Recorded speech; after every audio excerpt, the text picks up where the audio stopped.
In a quiet riverside village of India, life usually moved slowly. Farmers tended their crops, children played near the ponds, and evenings were filled with the laughter of families gathered under the banyan tree. But fate had other plans for this peaceful community. One blazing afternoon, as the villagers worked near the riverbank, a sound like thunder rolled across the fields. It wasn't thunder at all, it was the roar of a gigantic crocodile.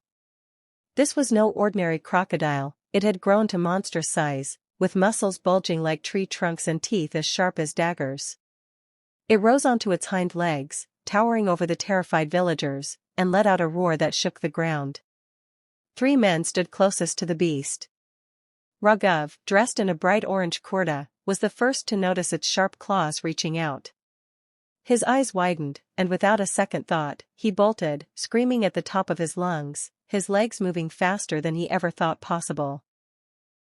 Beside him, Javed in his blue kurta followed, equally terrified, his face pale as if the life had been drained from him.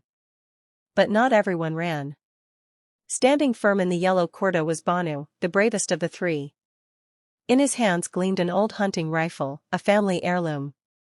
His heart pounded, his palms were sweaty, yet he refused to turn his back. "This is our land, our people. If I run, who will protect them?" he muttered, raising the weapon.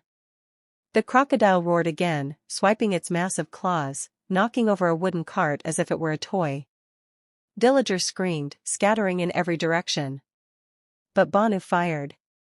The sound of the gunshot echoed across the riverbank.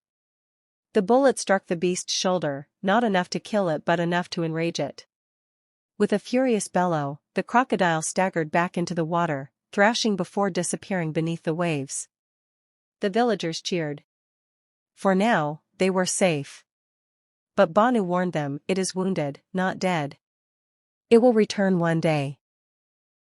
That very night, as if the day hadn't been frightening enough, an even stranger terror crept upon the village.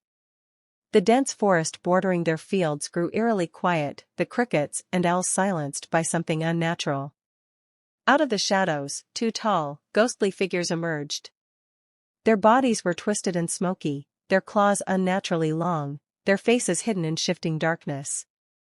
They glided silently between the trees, watching the villagers with glowing eyes. Panic erupted again. Raghav, still shaken from the crocodile attack, grabbed a revolver he had never even fired before. "I'll lead," he shouted, though his trembling voice betrayed his fear. Behind him, Javed and 3 other men clutched old lanterns, farm tools, and anything they could carry. Among them was Amar, wearing a yellow tunic and bright orange turban, who also carried a rusty gun. His knees knocked together as he whispered, "Why do the spirits come for us tonight?" The villagers ran through the forest, their faces twisted in exaggerate.